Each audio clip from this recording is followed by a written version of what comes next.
नमस्कार। आज हम नवी कक्षा पाठ्य पुस्तक के अंतर्गत अमर वाणी पाठ के बारे में जानेंगे। यह एक कविता पाठ है। यहाँ एक चित्र दिए गए हैं, चित्र को ध्यान से देखिए। चित्र में दो हाथ हैं, अपनी मुट्ठियों में से एक रस्सी को पकड़े हुए हैं। रस्सी का अर्थ है दारम्मा। थ्रेड नी पట్టుకొని ఉన్నారు। यहाँ देखिए, रहीमन दागा प्रेम का मत तोड़ो झटकाई, टूटे से फिर ना जुरई, जुरई गांठ परिजाय। रहीम कहता है कि दागा प्रेम का అంటే ఇక్కడ ప్రేమ అంటే స్నేహం ప్రేమ తీసుకోవచ్చు। స్నేహం అనే స్నేహాన్ని దారంతో పోల్చాలి। మతు తోడో జట్కాయ, ఒకసారి దారం తెగిపోయింది అనుకోండి, అంటే ఒకసారి మనస్పర్ధలు వచ్చాయనుకోండి ఫ్రెండ్స్ మధ్యలో, టూటేసే ఫిర్నా జురై, తెగిపోయిన దారాన్ని ఎలా అయితే మనం జాయిన్ చేయలేమో, జురే గాంట్ పరిచయ్, ఒకవేళ జాయిన్ చేస్తామనుకోండి దారాన్ని, మధ్యలో ఏమవుతుంది గాంట్ పరిచయ్, గాంట్ అంటే నాట్ పడుతుంది, ముడి పడుతుంది కదా। అలానే ఇద్దరు ఫ్రెండ్స్ మధ్యలో ఏదైనా మనస్పర్ధలు వచ్చాయనుకోండి, ఫిర్నా జురై, మళ్ళీ వాళ్ళు కలిసిపోలేరు। ఒకవేళ కలిసినా కూడా ఎప్పటికైనా కూడా వాళ్ళ మనసులో గుర్తుంటుంది, ఆ రోజు మనం ఇలా గొడవ పడినాము, నువ్వు అలా అన్నావు నేను ఇలా అన్నావు అని చెప్పి। అందుకని ఏం చెప్పారు ఇక్కడ రహీము, దాగా ప్రేమ్ కా అంటే స్నేహం కూడా ఒక దారం లాంటిది। మత్తు తోడో జట్కాయ, ఒకసారి దారం అనేది తెగిపోయింది అనుకోండి, ఫిర్ ఉసే హమ్ నా జురై అంటే మరి మనం దాన్ని జాయిన్ చేయలేము, తుంచిన దారాన్ని జాయిన్ చేయలేము। జురై గాంట్ పర్జాయ్, ఒకవేళ మనం తెగిపోయిన దారాన్ని మరి జాయిన్ చేయాలనుకోండి, గాంట్ పర్జాయ్ నాట్ పడుతుంది। అలాగే ఇద్దరు మధ్యలో మనస్పర్ధలు వచ్చాయనుకోండి, మళ్ళీ వాళ్ళు కలిసినా కూడా వాళ్ళ మనసులో ఉన్న మనస్పర్ధలు ఎప్పటికన్నా కూడా వాళ్ళ మనసులో ఏమనిపిస్తుంది, ఆ రోజు మనం ఇలా గొడవ పడినాం కదా అయితే గుర్తుంటుంది అని। बाद में देखिए, इस पाठ का उद्देश्य नैतिक भावनाओं से जीवन मूल्यों का विकास करना। అంటే నైతిక భావనాओं से అంటే నైతిక భావాలతో జీవితంలో మన అంటే వాల్యూస్ని పెంపొందించడం, అంటే మోరల్ వాల్యూస్ని పెంచడమే ఈ లెసన్ యొక్క ఉద్దేశ్యం। यहाँ पद्य देखिए, पहले कबीर दास के दोहे यहाँ दिए गए हैं, बाद में वृंद के भी दोहे दिए गए हैं। पहले कबीर दास देखिए, कबीर दास जीवन काल का लाइफ टाइम 1398 to 1518। రచనాయే అంటే అతని రచనలు బీజత్మ, విశేషత స్పెషాలిటీస్ ఏంటంటే జ్ఞానమార్గి శాఖకే ప్రముఖ కవి, అతని జ్ఞానమార్గి శాఖకి ప్రముఖ కవి మా। భక్తి మార్గి శాఖ, జ్ఞానమార్గి శాఖ, అలా శాఖలు ఉన్నాయి లిటరేచర్లో, హిందీ లిటరేచర్లో। ఇతను జ్ఞానమార్గి శాఖకే ప్రముఖ కవి మా ఇతను।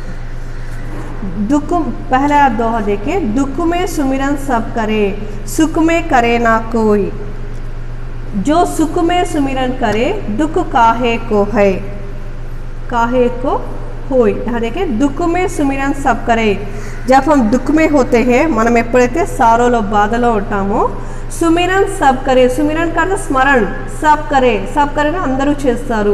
ఎప్పుడు బాధలో ఉంటారో అప్పుడు అందరు కూడా స్మరణ కాదే జ్ఞప్తికి తెచ్చుకోవడం, టు రిమెంబర్ మా। ఎవరికి జ్ఞప్తికి తెచ్చుకుంటాము, భగవాన్కు అంటే దేవుడికి తలుచుకుంటాం।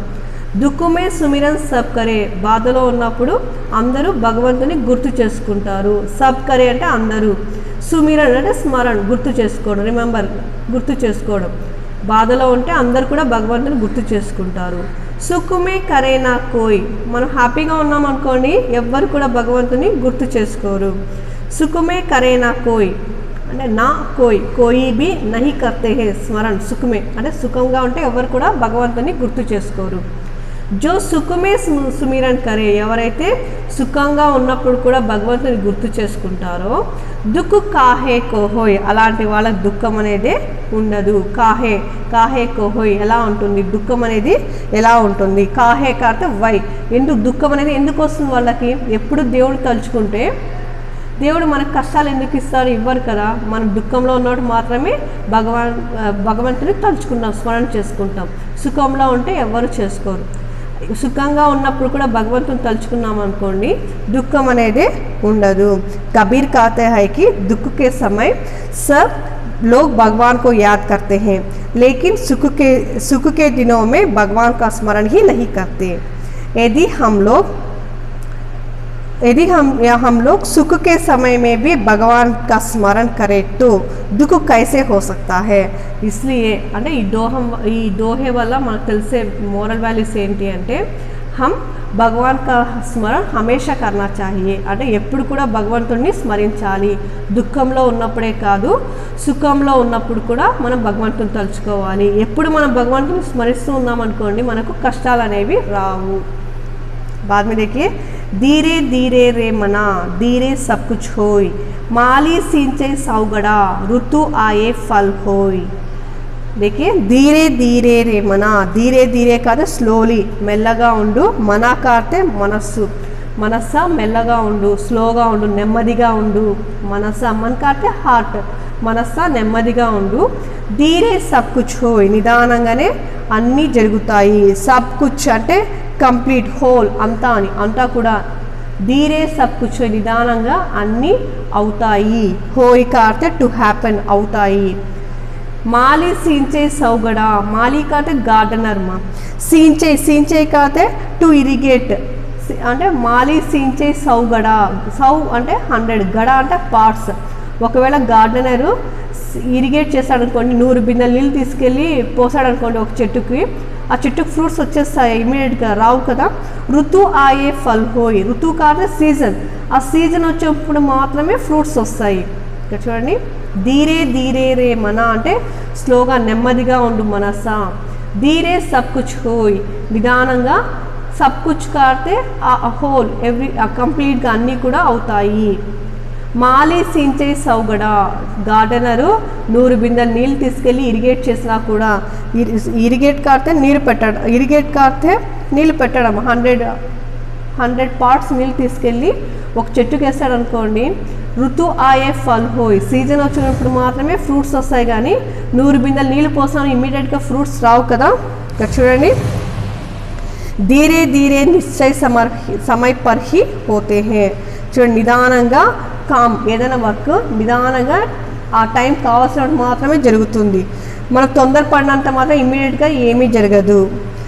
శీఘ్రత దికానే మాతసే కోయి కామ్ నహీ హోతా. శీఘ్రత అంటే తొందర చూపించినంత మాత్రాన ఏ వర్క్ కూడా జరగదు. ఫల్ జల్దీ పానేకి అభిలాషాసే ఫల్ జల్దీ పానేకి అభిలాష అంటే పండు తొందరగా రావాలనే కోరికతో మాలి 100 బిందెలు గార్డెన్ 100 బిందెలు నీళ్ళు తీసుకెళ్ళి ఒక చెట్టుకు పోసినా కూడా ఆ చెట్టు నుంచి ఎటువంటి ఫ్రూట్స్ కూడా రావు. ఋతు ఆయే ఫల్ హోయ్ ఆ సీజన్ వచ్చినప్పుడు మాత్రమే ఫ్రూట్స్ వస్తాయి. मौसम के आने पर ही पेड़ से फल निकलते हैं. आ सीजन వచ్చినప్పుడు మాత్రమే ట్రీస్ నుంచి ఫ్రూట్స్ వస్తాయి.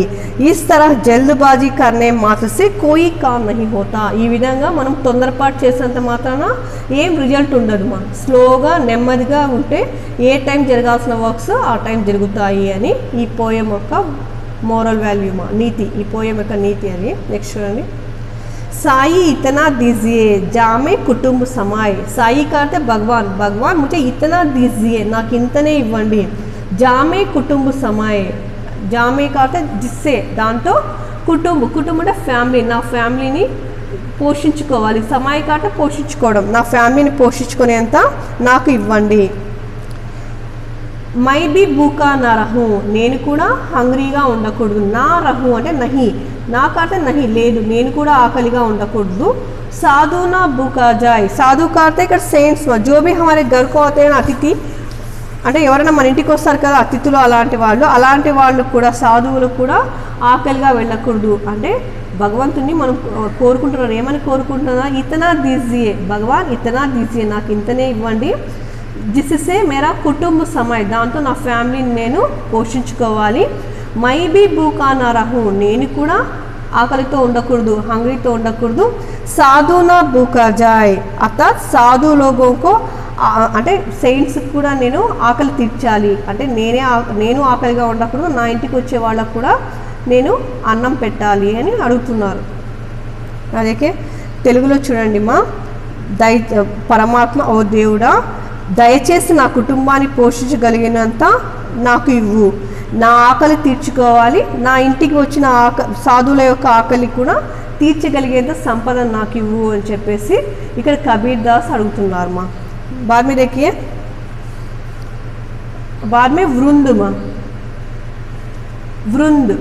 वृंदावन दास इनका पूरा नाम है वृंदावन दास. जीवन काल 1643 to 1723. रचनाएं वृंद सतसई विशेषताएं नीतिपरक दोहों के लिए प्रसिद्ध. नीतिपरक दोहों के लिए అంటే మోరల్ వాల్యూస్ అంటే నైతిక విలువలను ఇచ్చే దోహాలకు ఇతను ఫేమస్. ఇతను రాసిన ఏ దోహాన తీసుకొని వృందుక అంటే అతను రాసిన దోహాల్లో ఏదో ఒక నీతి అనేది మనకు తెలుస్తుంది మా.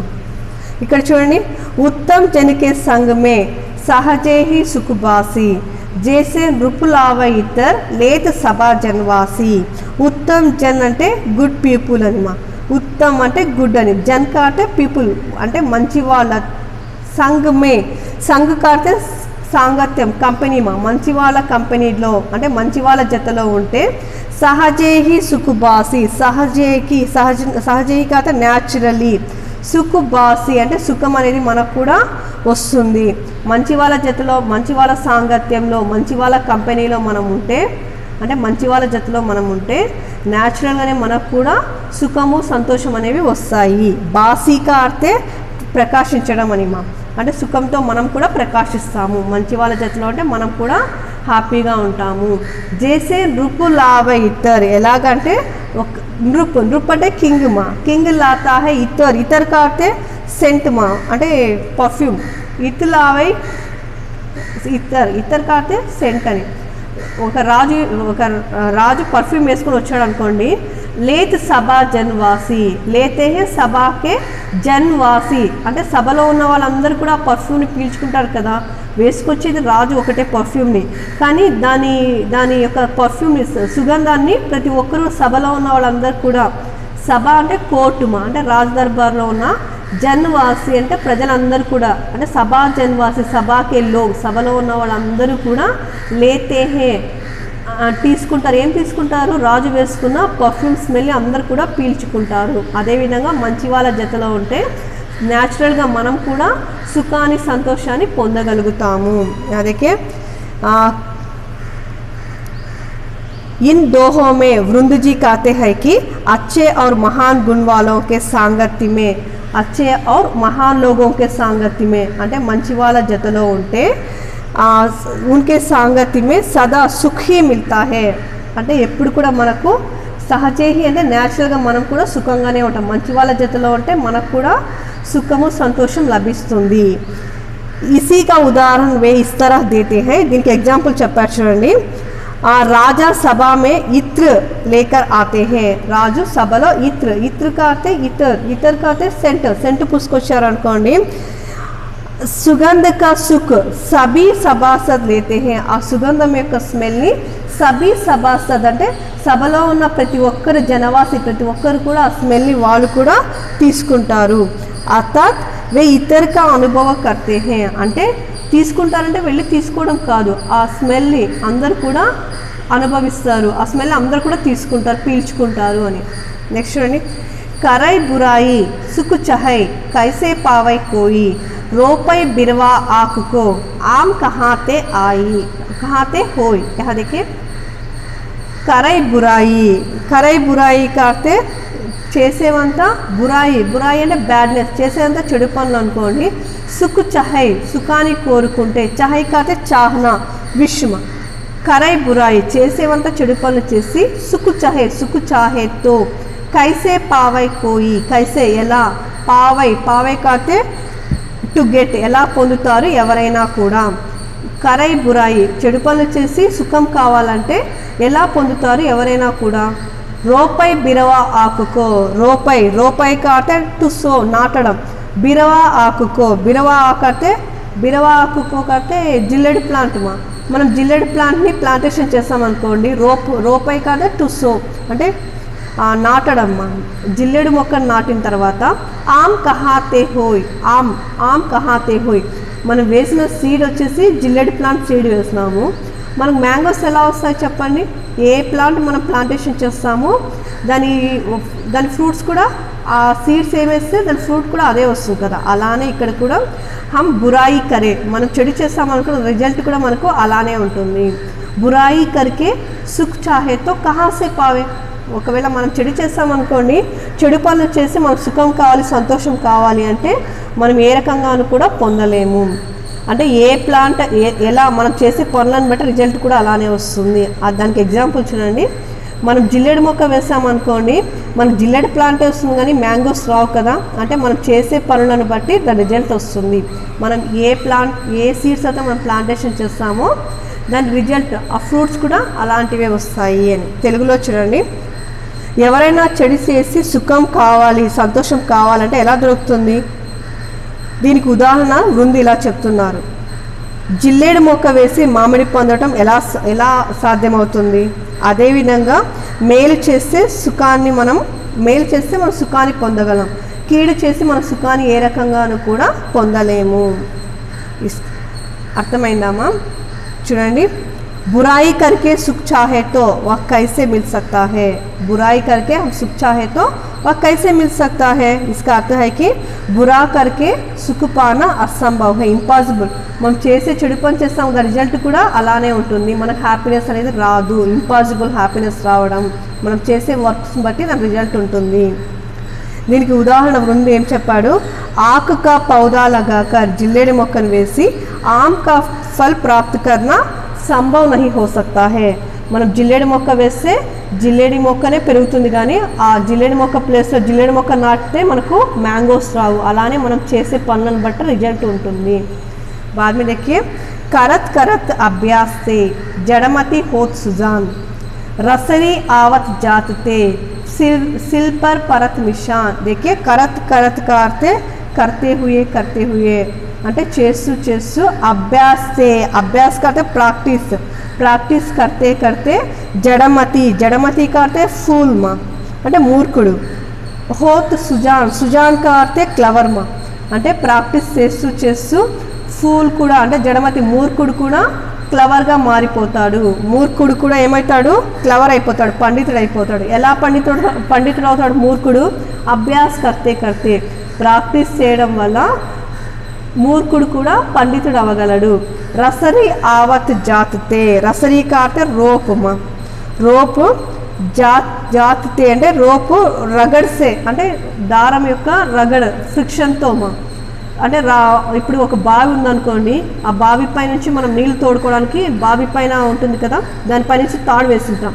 ఆ తాడుని ఎప్పుడు కూడా రాయి పై నుంచి లాగడం వల్ల రాయి పైన కూడా నిషాన్ గుర్తులు పడి ఉంటాయి. సిల్ పర్ పరత్ నిషాన్, శిల మీదనే గుర్తులు పడతాయి.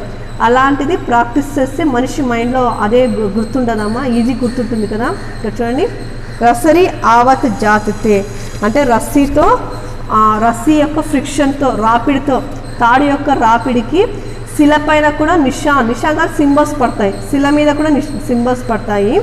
అదేవిధంగా ప్రాక్టీస్ చేస్తూ వెళ్తే మూర్ఖుడు కూడా బుద్ధిమాన్ అయిపోతాడు. తెలుగులో చూడండి, సాధనతో మనం ప్రాక్టీస్ చేస్తే అన్నీ కూడా మనం పొందగలము. దీనికి ఎగ్జాంపుల్స్ వచ్చి తాడు యొక్క ఒరిపిడికి అంటే రాపిడి ఫ్రిక్షన్కి తాడు ఫ్రిక్షన్కి శిలపైన బండరాయి మీద కూడా గుర్తులు పడతాయి. ఈ బావి చూడండి, పాతకాలంలో బావులు ఉంటాయి కదా, ఆ బావిలోంచి నీళ్ళు తోడడానికి గిలక్క కాకుండా కొంతమంది తాడుని ఆ రాయి మీద వేసింటారు. మా బావి మీద ఒక పెద్ద శిల ఉంటుంది కదా, శిల మీద నుంచి తాడు అవతలకి వేసింటారు. ఆ తాడుతో బిందెలు లాగడం వల్ల తాడు గుర్తులు పడి ఉంటాయి. అక్కడ తాడు ఏ రకంగా అయితే మూవ్ అవుతూ ఉంటుందో ఆ మూవ్ అయ్యే ప్లేస్లో గుర్తులు పడి ఉంటాయి. అలానే మనం కూడా ప్రాక్టీస్ చేస్తే ఆటోమేటిక్గా ఎంత మూర్ఖుడు కూడా క్లవర్ అయిపోతాడు. ప్రాక్టీస్ చేయాలి అంతే, మన కాన్సన్ట్రేషన్తో ప్రాక్టీస్ చేస్తే చాలు.